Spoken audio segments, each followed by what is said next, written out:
Vamos aí para mais um momento exclusivo do KaiCast, onde você vai aprender muito. Então se ligue em cada detalhe. Gente, eu falo sempre, as pessoas tropeçam em pedrinhas, não tropeçam em montanha. Então, dependendo do seu interesse, aqui você vai encontrar a solução para o problema que você está vivendo exatamente agora, né? Eu e a Vivi vamos conduzir a convidados maravilhosos que vai trazer a solução que você está esperando, não é mesmo, Vivi? Exatamente, nesse nosso 6º episódio, a gente tem um tema muito pertinente aos empresários. A gente vai falar dos erros silenciosos que drenam a sua empresa. Se o seu lucro está sendo drenado, essas pessoas aqui podem trazer a solução hoje para você. Então, fica ligado. Então, os nossos convidados mais que especiais que estão aqui hoje, nós temos o Gilmarques Rodrigues Satélites, que ele é especialista em direito trabalhista e empresarial. Seja bem-vindo, Gilmarques. Obrigado, Viviane. Temos também o Dorival Visaco Neto, pronunciei correto? Correto. Ele que é especialista em finanças e gestão empresarial. Exato. E temos aqui a nossa querida, a Débora Amaral, que ela é especialista em gestão de pessoas e recrutamento estratégico. Seja bem-vindo, Débora. Bom, vamos começar então. Você já quer mandar uma pergunta aí? Cara, vamos começar com a expertise de cada um. Não, é coisa simples. Aqui nós todos aqui estamos em busca do sucesso, né? Claro. E saber onde erramos é a melhor dica para a gente acertar. Sim. Então vamos começar com o Dorival aqui. Vamos lá. Dentro da sua área, quais os maiores erros que o empresário comete? Sidney, gestão. Normalmente o problema está em não se olhar os números da empresa, não se validar. O que a gente encontra muito no mercado é sócio olhando para o operacional. A cada momento ele está olhando para o operacional da empresa dele, ele não valida os números dele, ele não olha para os números.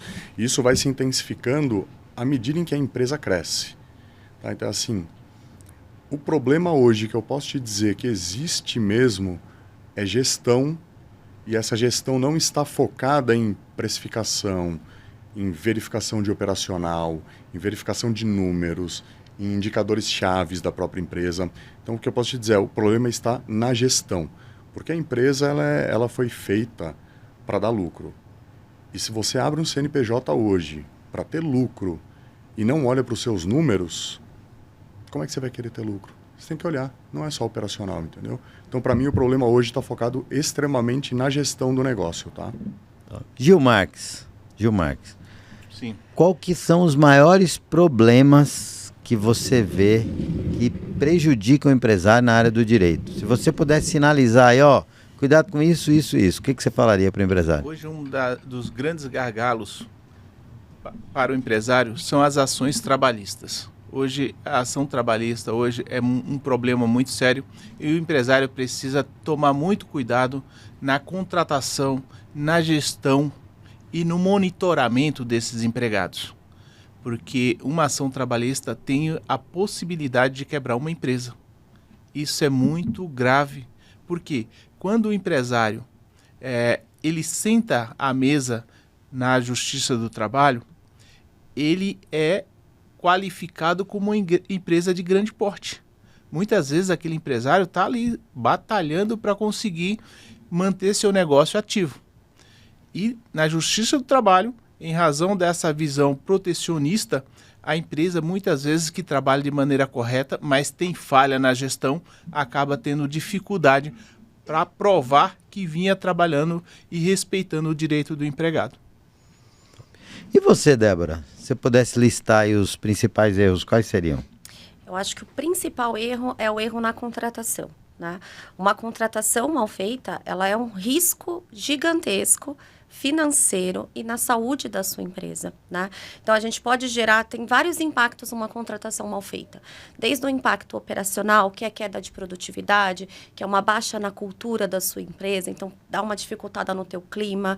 A gente tem um impacto financeiro, que contratar e demitir é muito caro. A gente tem impacto estratégico, que você pode perder um cliente bom, você pode mexer com a reputação da sua empresa se você não fizer uma contratação bacana.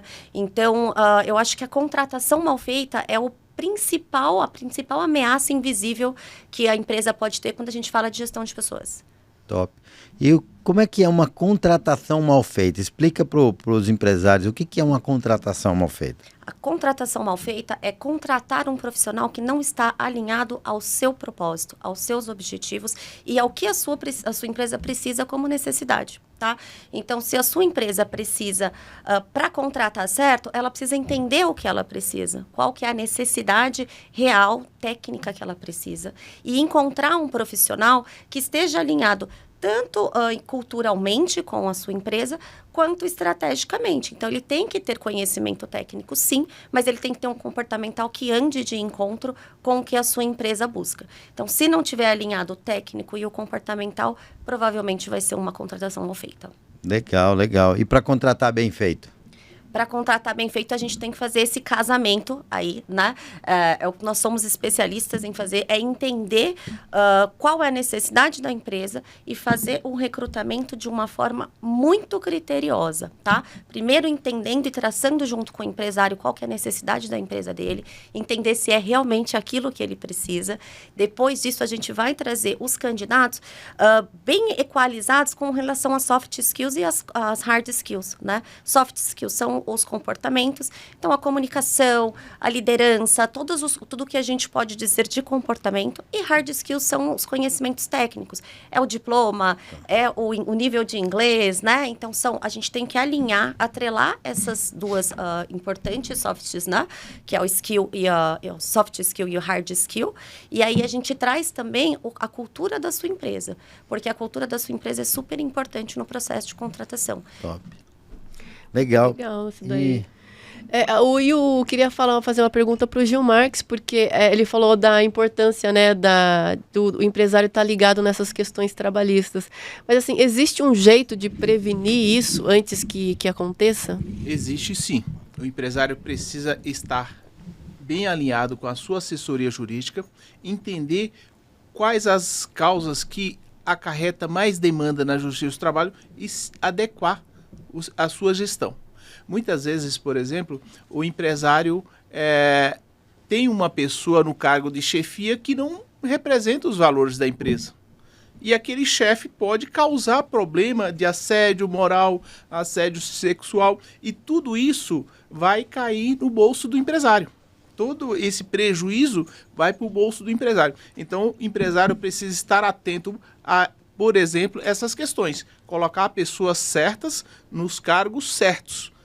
A questão do adicional de insalubridade, por exemplo, são exemplos que eu estou mencionando aqui, que às vezes o empresário compra lá a luva, compra o capacete, compra o EPI, mas ele não registra a entrega desse equipamento. Ele não dá orientação para o empregado usar de maneira adequada, usar de maneira correta.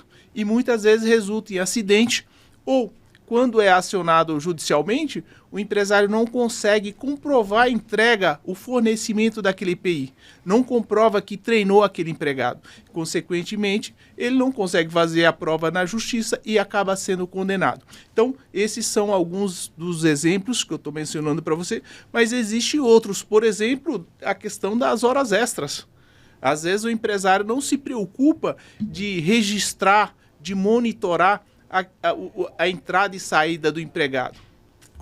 Alguns empresários, inclusive, que a gente já atendeu, às vezes cria uma relação de amizade com um subordinado. É normal essa relação, mas você tem que ter essa cautela de começar, mesmo sendo amigo, você começar a fazer o seu papel de patrão, de gestor, de empresário.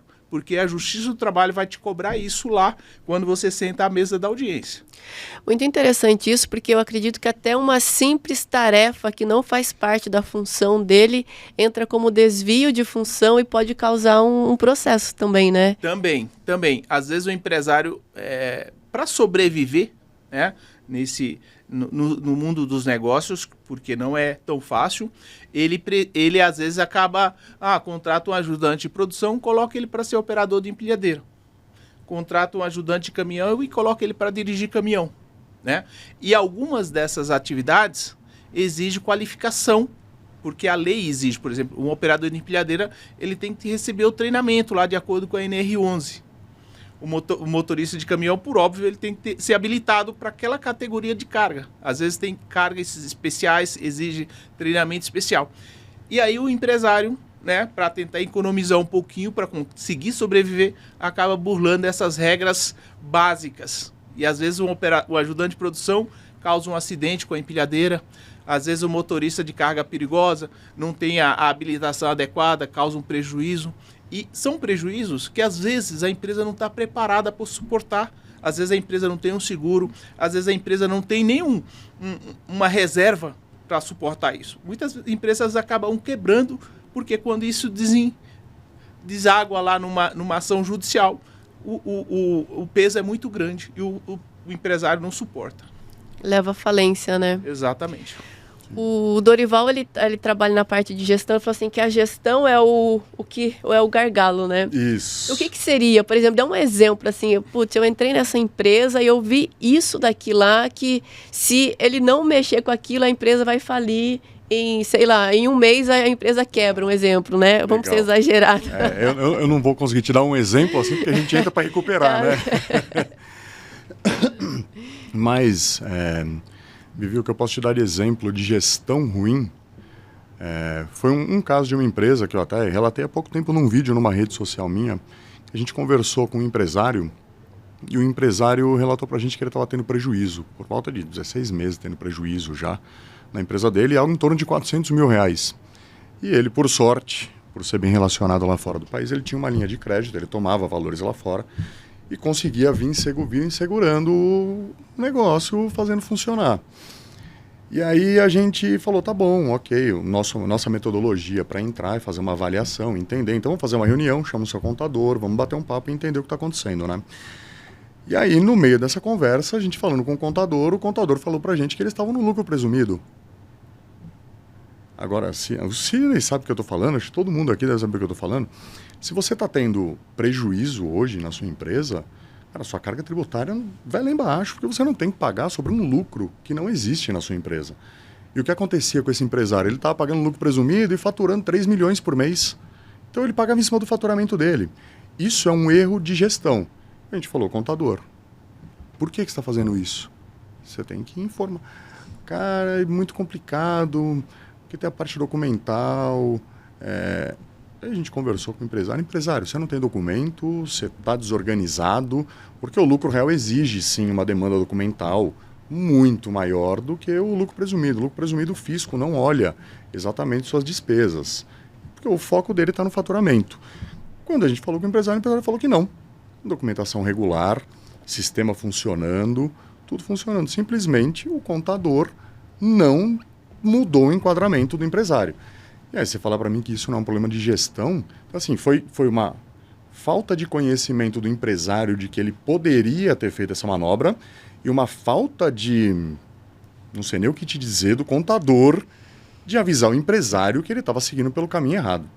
Então é um dos exemplos que eu posso te dar que são gritantes hoje. Eram 400 mil por mês. 400 pau e 400 pau o cara estava tomando assim, ele estava tendo 400 de prejuízo, tá? Então ele estava tomando, existiam lógico que outras demandas dentro da empresa, porque só o imposto não ia dar esse prejuízo. Mas a gente está falando que alguma coisa próxima de 150 mil era prejuízo de imposto, que ele estava tendo que pagar. Sabe o que eu acho? Eu acho assim, o empresário, quando você define, eu vou ser empresário, ele tem que se municiar de várias questões. Tanto é que dentro do CAI a gente tem uma análise 360 que a gente fala de 8 pilares essenciais, que vai contabilidade, jurídico, financeiro, recursos humanos, enfim.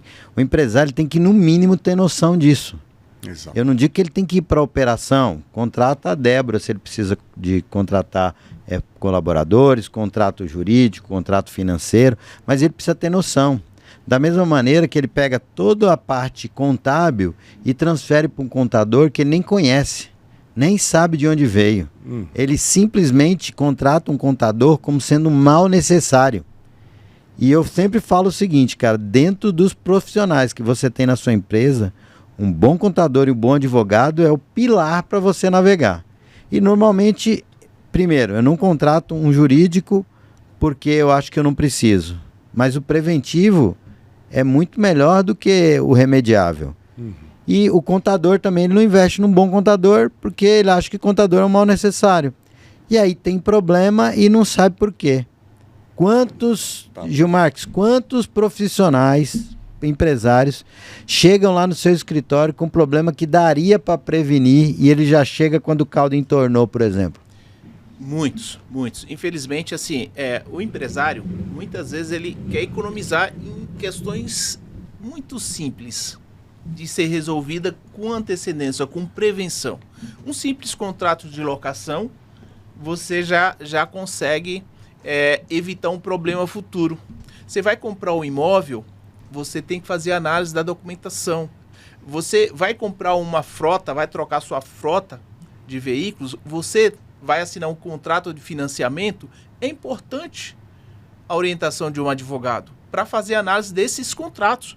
Porque assim, fica muito mais fácil para o advogado trabalhar na prevenção do que você depois querer discutir uma cláusula contratual. Principalmente quando se trata de contrato entre empresas, não se aplica o Código de Defesa do Consumidor. Então, se uma empresa assina um contrato de locação, embora o contrato de locação, mesmo entre pessoas físicas, não se aplica o Código de Defesa do Consumidor, mas um contrato de financiamento bancário entre o consumidor e o banco, aplica o Código de Defesa do Consumidor, mas entre duas empresas, não. Então, se o empresário não tiver a oportunidade de ser orientado antes de assinar o contrato, ele corre um risco muito grande. Um simples contrato de locação já é o suficiente para ele sofrer prejuízos.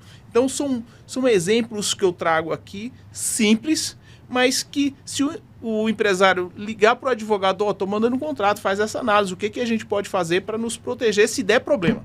Né? Então, um problema simples que poderia ser resolvido em meia hora, ele pode levar uma demanda judicial, aí pode gastar milhares de reais aí para resolver um problema que poderia ter sido simples. Verdade. Interessante isso. Inclusive, eu tenho um cliente que ele comprou uma franquia e essa franquia estava envolvida no caso do INSS, recebendo os valores lá, né? Ele comprou um sindicato? Não, uma das empresas envolvidas. E assim, no contrato dele tinha o resguardo de ele se envolver em algo ruim e não tinha o resguardo da empresa se envolver em algo ruim. E o jurídico dele deixou isso passar. E agora todo o investimento que ele fez, ele teve que parar para poder resolver essa questão, porque de uma hora ou outra vai pegar nele, né? E o contrato de franquia é um contrato que exige muita atenção. Por quê? Você franqueado, você recebe a minuta. E ali é o momento de você dizer sim ou não. Ou tentar negociar. Dificilmente você consegue negociar. Né? Principalmente quando se trata de uma franquia que o resultado nem sempre é garantido. Você precisa ter atenção, porque o contrato de franquia, em regra, só vem obrigações para o franqueado. Então, eles criam as regras. Olha, eu ofereço 5 tipos de produtos, mas a franqueadora escolhe como que ela quer trabalhar. E você, franqueado, tem que dizer amém para tudo que ela fala. Né? Então, além de se tratar de um valor muito alto, você tem que ficar pagando os valores. Então, para entrar numa franquia, você tem que ter muita certeza, tem que analisar muito bem o contrato, para você não pegar o seu investimento empolgado que vai dar resultado. Às vezes, você acaba com as suas economias. Isso Então, é muito importante isso que você está falando. Débora, eu vi a sua palestra e eu achei muito legal. Falei para você, eu quero que você vá no KaiCast. Porque você falou uma coisa que é muito atual hoje, que é a questão da geração Z. Então, entre aspas, ela dá prejuízo para as empresas, né? E como que o empresário em si, ele pode lidar com essa situação? Porque a gente tem um comportamento, né, o perfil comportamental, que é dessa nova geração, e tem o pessoal que é de uma geração mais antiga, assim, né, os 40 a mais, que eles não sabem lidar. E como evitar ter prejuízo nesse processo? O que você recomenda? O que é preciso entender, primeiramente, é que as gerações, elas são baseadas em tendências comportamentais. Então, não é uma via de regra, né? Então, não são todas as pessoas que têm a idade de 18 anos hoje, que é a geração Z, que tem um comportamento X. É uma tendência, né? Então, isso vai mudar de pessoa para pessoa, de acordo com os valores, a criação, a região onde ela mora. Isso muda, mas existe uma tendência comportamental. Então, isso vai mudar muito de pessoa para pessoa, tá? Mas, em via de regra, né, a geração Z é uma geração um pouco diferenciada e, na minha concepção, é uma geração que está sendo muito menosprezada, erroneamente. Por quê? A geração Z, ela só tem um propósito diferenciado. Assim como nós, eu sou da geração Y, né? Eu sou millennial. Assim como a minha geração, quando eu entrei no mercado de trabalho, foi muito julgada, porque diziam que a gente era muito acelerado, que a gente queria promoção muito rápida. A geração dos meus pais foi muito julgada, porque eles não eram tão workaholics quanto a geração dos meus avós, né? Então, cada geração, ela vai trazendo entre si, ela vai pegando algumas características da geração anterior e vai trazendo diferenças para elas, para essa nova geração, tá? Então, o que muda quando a gente tem que pensar em contratação de uma geração Z? Primeiro de tudo, você tem que contratar a geração Z. Não existe não contratar a geração Z, porque as gerações vão acabando, né? Hoje quase não tem mais baby boomer no mercado de trabalho. Ou eles se aposentam, ou infelizmente eles acabam partindo para um outro plano, né? Então, as gerações, elas têm que se renovar. Então, você vai ter que contratar a geração Z. O que você precisa saber para você não perder dinheiro é conectar esse jovem com o propósito da sua empresa. Se ele não tiver totalmente conectado com o que a sua empresa busca, com o que a sua empresa entende como importante, não vai gerar engajamento e ele não vai te gerar uma boa produtividade, consequentemente vai te gerar prejuízo. Top. Só dando um parênteses aí, eu gosto muito de jovem e eu sempre mantenho estagiário, porque ele é uma pessoa que você está qualificando ainda, mas ele já produz algo, e quando você pega um estagiário, você tem a possibilidade de direcionar ele para onde você quer. Então, você avalia o perfil e direciona ele, alinhando com o propósito da empresa. Exato. Então, se você conseguir implementar o propósito de maneira filosófica, onde ele consiga entender, e essa geração Z está muito conectada em fazer o bem, e está tudo bem, e está tudo legal. Então, é uma galera fácil de você engajar. Porque, cara, toda empresa, eu sempre falo o seguinte, toda empresa, ela tem o dever de levar algo de bem para a sociedade. Então, ela tem a missão de transformar vidas, naturalmente. Normalmente, o empresário não tem isso muito claro, e ele não passa isso para os colaboradores. Então, quando você passa para os colaboradores a sua missão de transformar a vida, a importância, em regra geral, você consegue grandes ativos com a geração Z, viu? Eu concordo. E uma coisa que você falou que, infelizmente, muitos empresários não têm é clareza de missão e visão. Uhum. Você vai na empresa, tem lá na parede a nossa missão, a nossa visão, os nossos valores, mas não são aqueles. Eles não são praticados. Se são, não são praticados. Então, como que você vai ter uma conexão se nem você sabe direito o que você está fazendo, né? O que você está buscando? Acho que um primeiro passo também seria esse, né? O entendimento, com certeza. Esse entendimento. E tem um outro desafio que é muito grande, que acontece com muito empresário, principalmente os que estão começando, que quer contratar estagiário para fazer função de analista, de supervisor, e aí quer jogar dentro de um jovem que está aprendendo, que está caminhando, engatinhando no mundo corporativo, uma responsabilidade. E aí não funciona mesmo, porque você está jogando em cima uma responsabilidade de uma pessoa que ainda não está preparado para aquilo. Tem que ser devagarzinho, ele tem que começar a entender como é que funciona a cultura da sua empresa, como é que funciona trabalhar no mundo corporativo, que é diferente você trabalhar para um amigo, você trabalhar para o pai na padaria da esquina, né? Então, você vai trazendo um cenário diferente, ensinando ele como trabalhar no mundo corporativo. Não dá para você contratar um estagiário, porque teoricamente é mais barato, e jogar a responsabilidade de um cargo mais alto sobre um jovem que está ali começando, está aprendendo, né? Mas o legal é quando você pega um estagiário, que você joga a responsabilidade e ele assume, você vai ter um grande ativo pela frente. Então eu pondero a questão de jogar a responsabilidade, mas eu deixo para ele, uma responsabilidade. Aí ele vai crescendo com aquilo, isso é minha responsabilidade. E o seu trabalho vai impactar lá na nossa missão, lá na frente, ó. Se você não fizer direitinho aqui, sabe o que vai acontecer? Vai ter problema lá. Você pode errar? Posso. Eu sempre treino pessoas permitindo o erro. Aliás, eu fico escondido vendo. Eu até participei, acabei de falar que eu permiti que um gerente nosso acompanhasse uma ação trabalhista para ele entender como é que funciona a dinâmica. Assumindo ali uma proposta de erro ali, que acontece, né? Infelizmente, eu já, por ter passado por algumas experiências, depois eu quero até ver a sua opinião em relação a isso, Gil Marques, passado algumas experiências muito negativas com um advogado, dele ir querer tirar da frente, porque ele não tem responsabilidade com aquilo, ele simplesmente deixa o barco correr, vamos fazer um acordo e está tudo bem. Não argumenta, não defende, não dá clareza nisso. E como é que é a sua percepção disso, Gil Marques? Na Justiça do Trabalho, as coisas acontecem muito rápido na sala de audiência. Em regra, o juiz tem ali 10 minutos para fazer uma audiência, mas muitas vezes você tem que resolver ali em 5 minutos. O que acontece muitas vezes no processo trabalhista? Às vezes o reclamante, o empregado, pede, por exemplo, R$50 mil de indenização, e aí ele acaba inflando o pedido, né? Pede dano moral, quando às vezes não aconteceu, fala que foi assediado moralmente, foi ofendido pelo patrão, pede hora extra quando ele não fazia. Então, às vezes, ele inventa, e muitas vezes não é culpa do advogado. O reclamante chega lá, fala um monte de coisa, e a obrigação do advogado é acolher o pedido do seu cliente e fazer entrevista e tocar o processo, né? A grande maioria é verdade, mas tem muitos fatos que são falsos, mentirosos, e aí a gente fica bravo, inclusive, com o nosso cliente.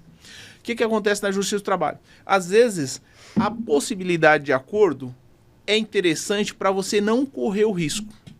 Às vezes o reclamante está pedindo 50 mil e você não sabe quais as testemunhas, quais as provas, o que vai ser comprovado em audiência.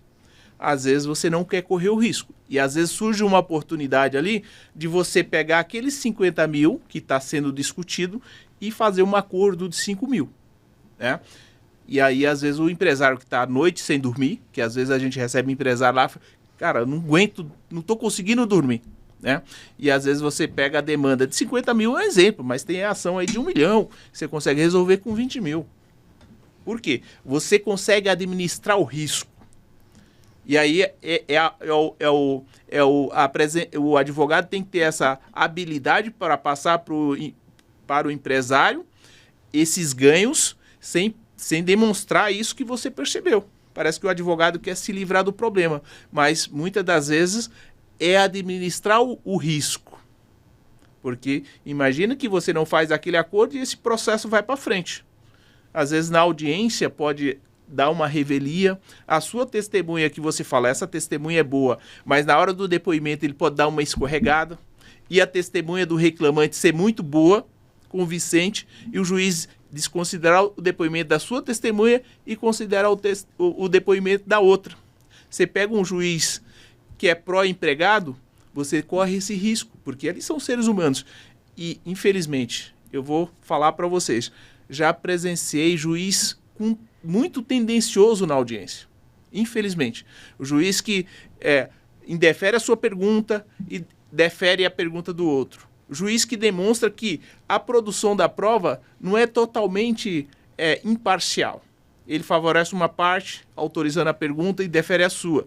E aí você vai acumulando isso. Sim. Então, muitas vezes, isso que acaba acarretando, porque às vezes o empresário fala, puxa, eu tenho meu direito, vai ser... Não, ali a questão, nem sempre a nossa justiça faz justiça. Às vezes... E já aconteceu de ter empresa, entre aspas, ganhar a causa do tipo não ter que pagar nada para funcionário? É muito comum. Por quê? Muitas vezes o empregado mente para o advogado acredita nele e entra com a ação. Muitas vezes o empregado fala a verdade, mas ele não consegue provar a verdade.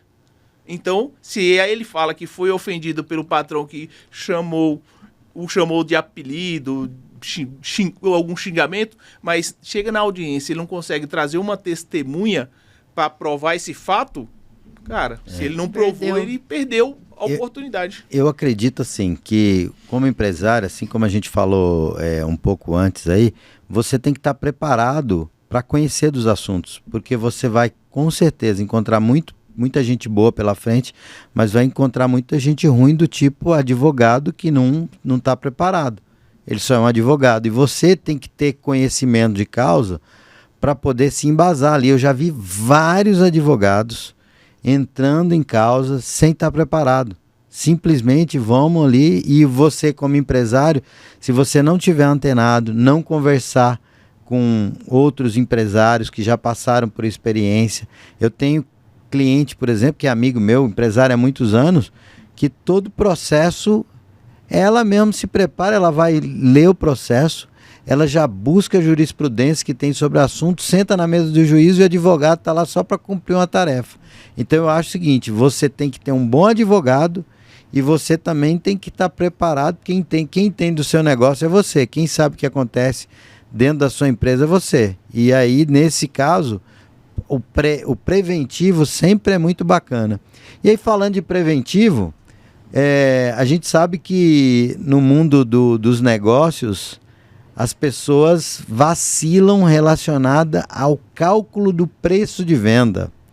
Já vi muito empresário com a margem baixa, às vezes tem um pobre de um produto lá que está sustentando a empresa inteira, porque só aquele está com o preço certo. Já vi muito empresário que calcula o preço de venda dele com base no concorrente. Então, o meu concorrente está vendendo por X, eu vou vender por Y. Ele não sabe calcular o preço de venda ou a lucratividade. No serviço, principalmente, acontece muito, porque ele não coloca o serviço dele, a hora técnica. Como é que é essa rotina lá? Busca o preço do concorrente, né, para se comparar. Olha, a gente não tem problema, Sidney, com precificação por hora. A gente diz os nossos negócios, né? Porque a gente avalia todo cliente antes de entrar, tá? Avalia até para dar um valor justo, ver qual é o ticket de entrada que a gente tem naquele cliente e se a gente vai conseguir ajudar. Porque tem casos que você, olha, realmente, você fala pro cara, olha, eu vou te indicar um advogado. O seu caso é recuperação judicial, a gente pegou alguns casos assim já. Cara, entra em recuperação judicial porque daqui a 2 meses você não vai conseguir mais fazer isso, você vai ter problema, né? Mas a gente ajusta também muito preço dentro de cliente. Tem cliente... Isso que eu perguntei. Isso. Tem muito cliente que não está precificando corretamente, está indo com base no concorrente. Os valores... É complicado você falar sobre precificação se você não tem informações. E o que acontece? O empresário precifica no feeling. Vou te dar alguns exemplos aqui. Por exemplo, vamos vender um tênis hoje. Esse tênis eu comprei da fábrica, me custou R$56. Eu entrei na reunião de diretoria, olha, eu tenho tanto de 20% de imposto, eu quero ter 20% sobre o valor da nota. Eles fazem uma conta, chega lá e fala assim, olha, eu vou vender meu tênis por R$116 e vou ter 20% de lucro, né? Isso eu estou falando em linhas gerais e em números. Quando você chega no 120 e fala, empresário, vamos recalcular seu preço? Vamos fazer o markup do seu preço? Aí você faz o markup do cara, o cara não está tendo 20% de lucro, ele está tendo 6%, porque ele fez a conta errada. Então, até isso, até a conta errada, a gente pega a gente precificando errado, a gente pega empresário fazendo. Então, é complicado. E isso faz com que a empresa entenda que ela tem que dar lucro, o empresário diga, olha, isso é um absurdo, que eu não estou dando lucro, eu tenho 20%. E aí, de sentar com ele, sentar com o cara de custo, começar a entender o negócio do cara e começar a fazer um cálculo de markup, você entende, cara, você está indo pelo caminho errado, você está indo por aqui, o seu preço tem que vir por aqui. Entendeu? Então, precificação é um grande problema hoje no país.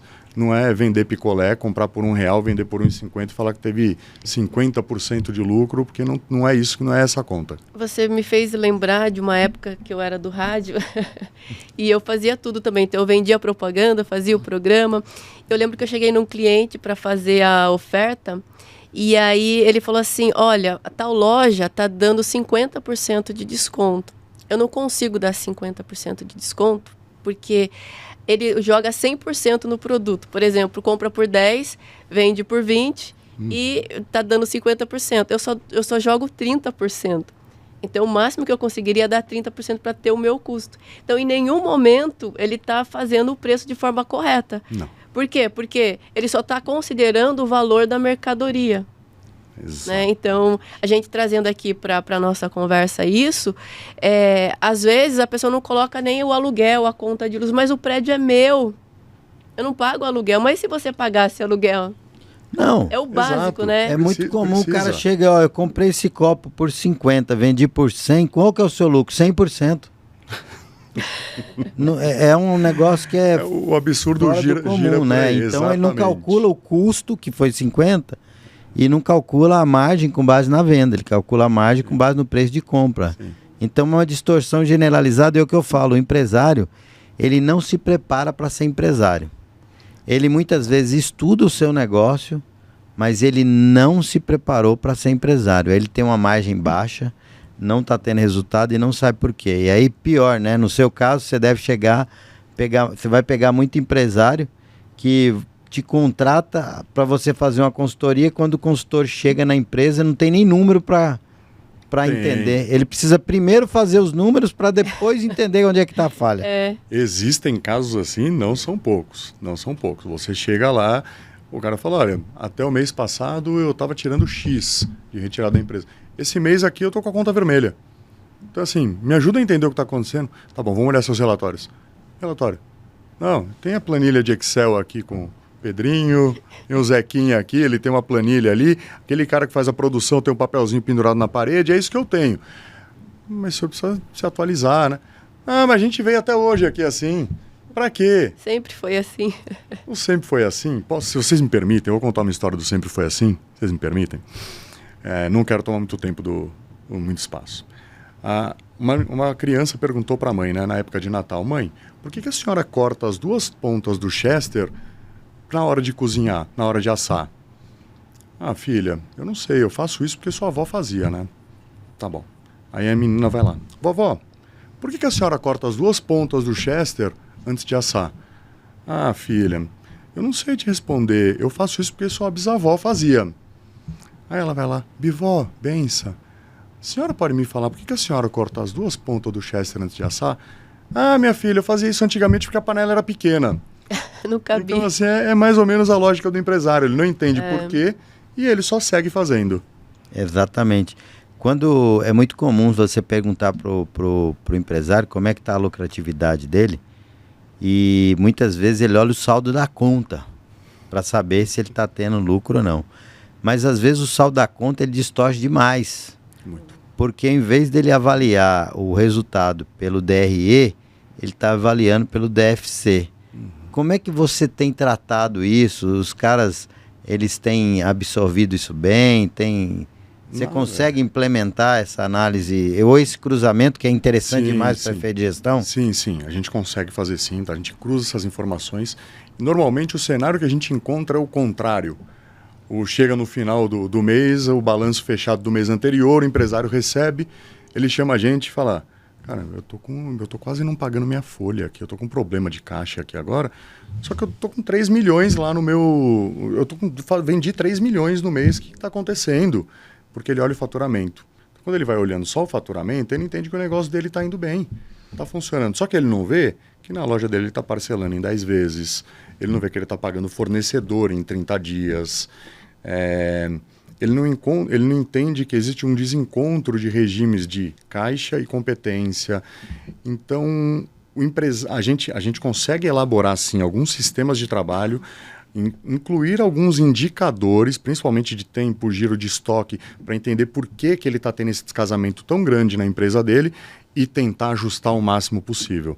E aí, sim, a gente entra, às vezes, até com um advogado para tentar fazer alguns acordos bancários, reduzir algumas tarifas, alguma coisa assim, do que está sendo distribuído naquelas 10 parcelas para tentar amenizar o problema que ele já gerou até hoje e aí começar a melhorar. E a gente faz um trabalho que é minucioso, mas de engatinhar, até a gente conseguir casar novamente as operações dele de pagamento de fornecedor com os recebimentos. E isso dói bastante. Dói. Dói bastante Bom, ser feito. e eu quero trazer para a Débora também agora, que assim, a gente está falando muito do prejuízo financeiro, lucro financeiro, né? Mas e como que fica a questão emocional, assim, tanto para o empresário quanto para o ambiente de trabalho? Porque tem prejuízo também, né? Como que fica isso? Com certeza. Existe o prejuízo emocional, né? Não só pro empresário, nem para a pessoa que foi contratada errado, mas às vezes para a própria equipe. Então a equipe fica desmotivada, a pessoa foi contratada com o mesmo salário que eu, mas está produzindo menos, não faz o trabalho direito. Então eu também não vou fazer, e aí fica aquela briga de ego dentro da empresa, ninguém quer fazer nada, porque foi feita uma contratação mal feita, né? Dentro dos aspectos psicológicos também, acaba com o clima organizacional da sua empresa. Então, fica aquele ambiente hostil, porque você sabe que tem um funcionário que não está performando, que tem menos competência técnica que você, ou que é menos mão na massa, a pessoa não se entrega tanto quanto você, a sua equipe está se entregando. Então, tem muitos fatores psicológicos dentro de uma contratação mal feita. Além do financeiro, que a gente consegue, né, resolver, a gente vai atrás e tenta resolver um problema financeiro, mas o aspecto psicológico ele perdura mais tempo, né? E você pode inclusive perder credibilidade na sua empresa.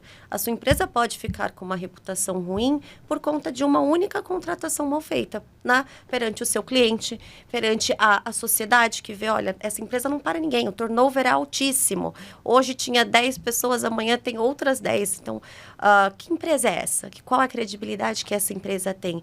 Então, além do aspecto financeiro, uma contratação mal feita, ela gera aspectos psicológicos que podem, sim, no final do dia, trazer ali um prejuízo invisível para a sua empresa. E você consegue avaliar, por exemplo, quando a empresa vai fazer uma contratação, você pede para ver qual a missão da empresa antes de contratar o colaborador, e você consegue fazer uma junção do cara que você está contratando com a missão da empresa, com a visão, por exemplo? Com certeza. Esse é o nosso principal objetivo. É entender a cultura da sua empresa, é super importante. Então, essa é a diferença, inclusive, de consultoria e de agência de emprego, né? A consultoria, ela faz um trabalho mais 360. Então, quando é um novo cliente, a gente precisa entender a cultura dessa empresa, qual a sua missão, qual o seu valor, qual os seus propósitos, né? E a gente faz esse refinamento com relação a isso. Um segundo ponto que para a gente é super importante, entender se você precisa dessa vaga, tá? Porque às vezes não é o que você precisa. Às vezes você acha que você precisa de um SDR, você não precisa de um SDR, você precisa de um closer. Ou às vezes você precisa de um cara de CRM que só vai organizar o teu sistema. Então a gente faz esse alinhamento para entender se é realmente o que você precisa, é aquela contratação. E aí sim a gente parte para o candidato, porque aí a gente já tem bem alinhado, isso já está bem estreito para a gente o que é de cultura, o que é da sua necessidade técnica, e aí a gente vai atrás do candidato com o perfil ideal. O cara está começando uma empresa pequena, ele consegue te contratar? Com certeza, com certeza. Ele precisa contratar, porque no começo, as empresas pequenas, elas têm uma necessidade diferente das empresas maiores, né? Empresa pequena, quando vai contratar seu primeiro funcionário, segundo funcionário, ele precisa de um profissional generalista. E eu falo generalista não só nas atividades. Ele tem que ter uma mentalidade generalista, ele tem que ser o perfil hands-on, né? Ele tem que ser o perfil mão na massa. Quando a gente começa numa empresa pequena, a gente precisa de alguém que vai ajudar ali no administrativo, mas se precisar, vai atualizar uma planilha no Excel, se precisar, ele vai fazer o cafezinho pra gente. Então, o perfil do profissional da empresa, da pequena e média empresa, é um profissional mais generalista. Então, é onde a gente consegue traçar o perfil comportamental mais do que o técnico. O que precisa, eu sei que precisa, mas ele consegue pagar uma consultoria Consegue. top, que nem a sua, assim? Como é que é? Normalmente, qual a experiência que você tem? Porque a gente não vende um serviço, né? A gente vende a experiência de você contratar agregando valor para sua empresa. Então, talvez você esteja gastando um pouquinho hoje, mas você está economizando lá na frente. Então, você está contratando um profissional que vai ser assertivo hoje e que vai ficar com você 5, 10, 15, 20 anos. É um profissional que tem competências técnicas e comportamentais para fazer história junto com a sua empresa, né? Então, no fim do dia, a gente coloca na ponta do lápis, vale a pena. O custo para contratar e demitir é muito alto. Então, quando você demite um profissional, você paga o cara trabalhou 6 meses para você. Você vai pagar cerca de 50% do salário anual do cara na rescisão dele. Tá? Por quê? Porque você paga, além da rescisão, dos impostos, né, dos tributos, você paga o tempo de seleção, você paga o tempo de treinamento, você paga o uniforme que você gastou. Então, o custo é muito mais alto. Então, demitir é alto, o preço é alto, né? E a gente vende exatamente esse serviço. É não precisar demitir, porque a gente coloca a pessoa certa no lugar certo. Top. Show. E aí você me abriu uma dúvida agora, que você falou assim, generalista, né? Pra gente, vai entrar até uma questão ali do Gil Marques, mas assim, tem um jeito certo de contratar, porque eu não posso contratar uma pessoa para fazer uma coisa e colocar ele ali como generalista para me ajudar em outras coisas. Aí você traz essa orientação também para o empresário. Nesse caso, você precisa de um profissional nessa linha. Exatamente. A gente faz todo o entendimento do que aquele profissional precisa e a gente desenvolve aí o que hoje chamam de job descriptions, né? Que nada mais é do que uma descrição de cargo. Uma descrição de cargo bem detalhada. Quais são as etapas do trabalho desse profissional, o que é esperado dele, mitiga muito o risco trabalhista, porque aquilo já está desenhado, o candidato ele está ciente, ele vai assinar, que ele está ciente com as atividades que está proposto para ele naquela vaga.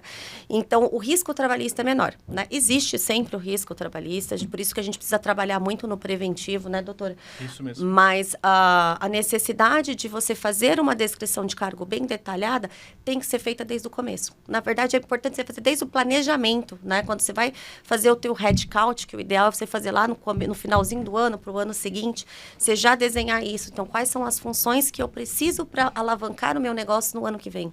Vamos desenhar quais são as atividades, o que cada um precisa fazer, quanto que eu posso pagar, né? Com as coisas não vai impactar no meu financeiro.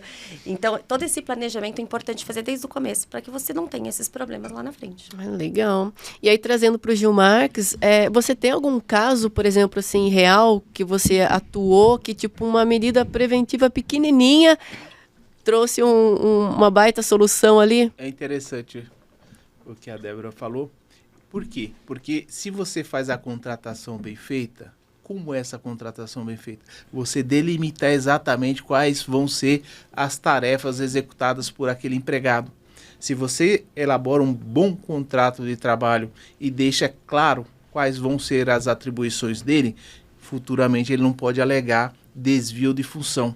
Uma coisa interessante que muitos empresários desconhecem é que no curso do contrato de trabalho, qualquer alteração na contratação em prejuízo do empregado, você corre o risco de ter que pagar judicialmente.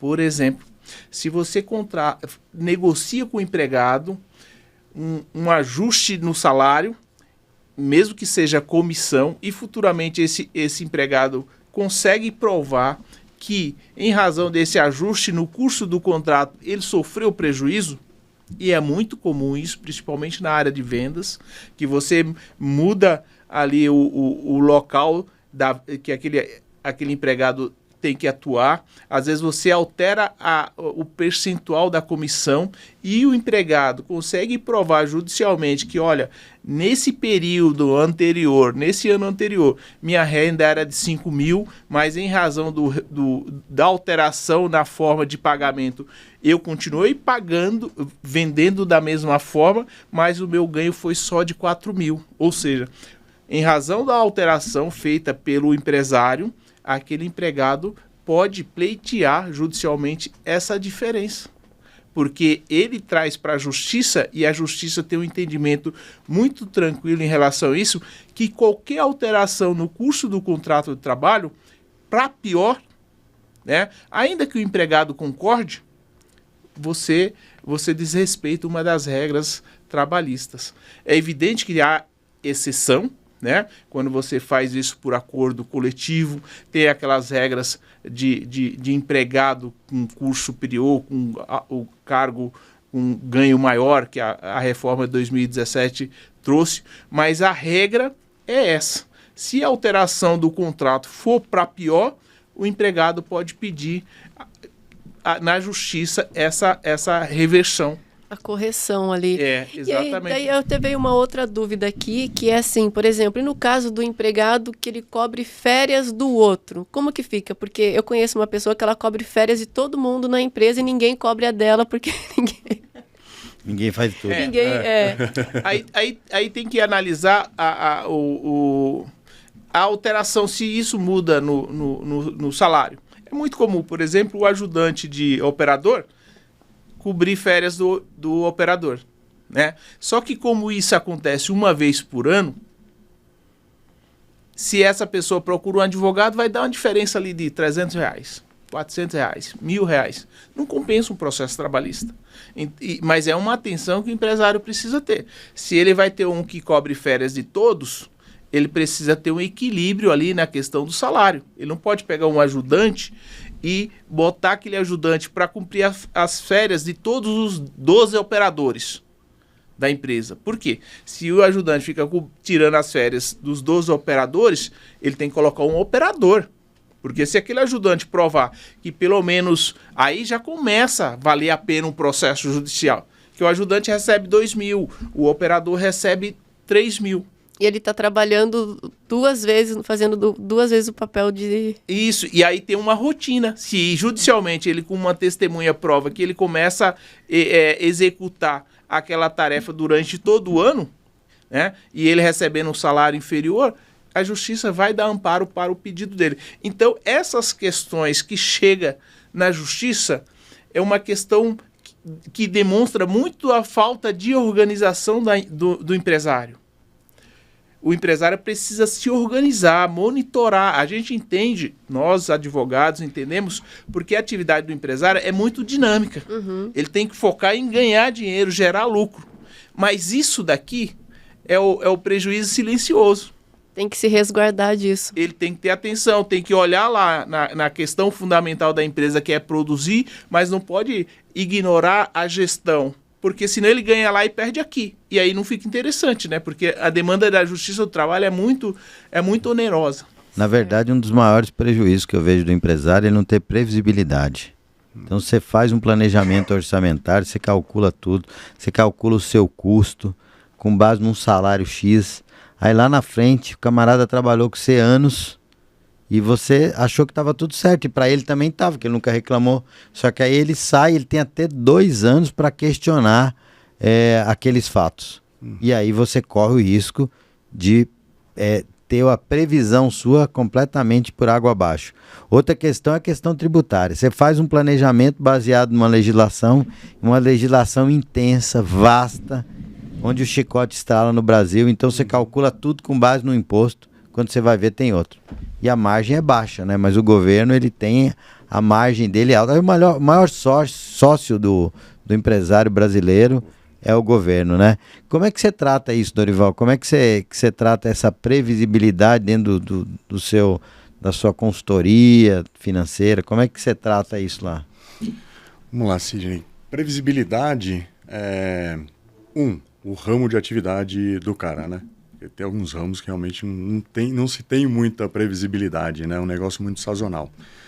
Mas o que a gente faz hoje é entrar no cliente e realizar a construção de cabo a rabo de um orçamento e impor metas. Porque assim, a previsibilidade, a gente tenta estruturar historicamente o que a empresa já tem de informação, entender qual é a estratégia e objetivo do empresário. Olha, eu quero chegar no final de 2026 com esse tamanho de retirada, ou eu quero que a minha empresa tenha um valor de mercado maior porque eu estou pensando em um M&A. Então, a gente estrutura todo esse trabalho de metas e... Perdão, desculpa, fugiu a palavra. De metas e orçamentos anuais para ele entender mais ou menos o que vai acontecer de forma o mais assertiva possível cada mês da empresa dele, e essas metas são distribuídas entre comercial, entre produção, o que vocês vão ter que produzir, o que vocês vão ter que vender, para que seja atendida satisfatoriamente esse orçamento e chegue no final do ano e a gente consiga, assim, suprir esse plano do empresário. Então, assim, a previsibilidade a gente cria com base em dados históricos. Se você não tem base histórica, você não sabe praticamente nada do que vai acontecer para frente, mas a gente atua assim com previsibilidade. Inclusive, fluxo de caixa, a gente atua com bastante questões de previsibilidade, porque empresário que não sabe para onde está indo, né, não sabe onde vai chegar, né? De ouro, né? A dica de ouro agora para... que a gente, passou rapidinho aí. O pessoal está assistindo a gente, acompanhando a gente aí. Agradecer a você que está acompanhando, pedir para você curtir, né, o nosso vídeo, encaminhar, se inscrever, porque sempre a gente vai ter um pessoal qualificado como esse que está aqui com a gente para trazer dicas, notícias importantes aí do seu segmento. E, claro, fazer o seu negócio alavancar mais. Então, para a gente finalizar, vamos pedir para cada um dar uma dica de ouro, assim, tipo, para evitar prejuízos ocultos na sua empresa, faça isso. Cada um na sua área. Vamos começar aqui com o Gil Marques. Para o empresário evitar prejuízos na sua empresa, principalmente nos processos trabalhistas, ele precisa ter uma boa assessoria. Ele precisa de um profissional que ele pode pegar o telefone ali, olha, estou com essa dúvida, e o advogado da outra parte está disponível para ouvir e orientá-lo para tomar a melhor medida. E, além disso, ter uma assessoria para antecipadamente falar, olha, isso daqui é importante, isso daqui você faz dessa forma. Por quê? Isso vai criar uma cultura visando evitar prejuízos na empresa. O advogado pode fazer o checklist, o pente fino na empresa e depois estar sempre disponível para ouvir o empresário, porque a atividade do empresário é muito dinâmica. Ele precisa desse contato. Então, essa assessoria jurídica é fundamental para o empresário evitar prejuízos. Perfeito, top. Agora a nossa querida Débora. Acho que a principal dica que eu acho nesse caso é que as empresas, os empresários, eles devem investir tempo e método para entender profundamente quais são as necessidades e os desafios da empresa dele antes de contratar. Então, não adianta só achar que se você não sabe por onde começar, contrata quem sabe, né? Vai atrás de uma consultoria que vai te ajudar a identificar não só a tua cultura, mas a sua necessidade técnica e comportamental. Mas você precisa investir tempo e métodos para isso, para que você não tenha um prejuízo financeiro lá na frente. Top. Agora o Dorival e a gente segue. Rapaz. Vamos lá? Olha, Pronto. voou. Bom, eu acredito de verdade que essa seja uma dica de ouro, igual a dos nossos colegas aqui.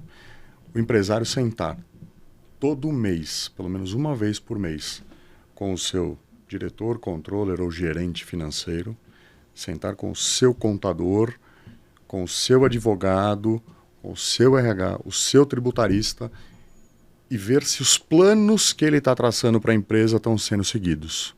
E se ele está indo para onde ele deseja ir. Ele tem que entender. Então, eu acho que o empresário não pode ficar focado em produção.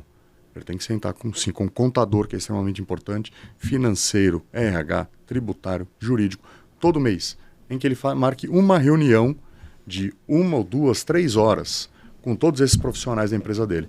Mas faça isso, porque a gente vê muito profissional que está distante. Dá aquela passada de bom dia e aquela passada de até amanhã. É isso, gente. Legal, é isso aí. Agradecer a vocês, né? Obrigado de coração e parabéns por estarem aqui, por tomar a decisão. Sabe que o CAI promove muitos benefícios, promove muitas oportunidades para você vender mais, porque toda vez que a gente tem um evento é um ponto de contato novo. Toda vez que a gente traz um conteúdo é uma oportunidade de você não tropeçar em alguma pedrinha. Infelizmente, tem muitos empresários que estão dormindo, né? Que o dia a dia, a correria do dia a dia faz ele investir mais nos braços e pouco no desenvolvimento intelectual, né? Então, gratidão, obrigado, viu, Vivi? Eu que agradeço a todos vocês também por estarem aqui. E, assim, as portas estão abertas para uma próxima oportunidade, que acho que o papo foi bem bom hoje, né? É isso aí. Muito Valeu, obrigado, gente. Obrigado mesmo, Obrigada. viu? Top. Meu irmão, acabou a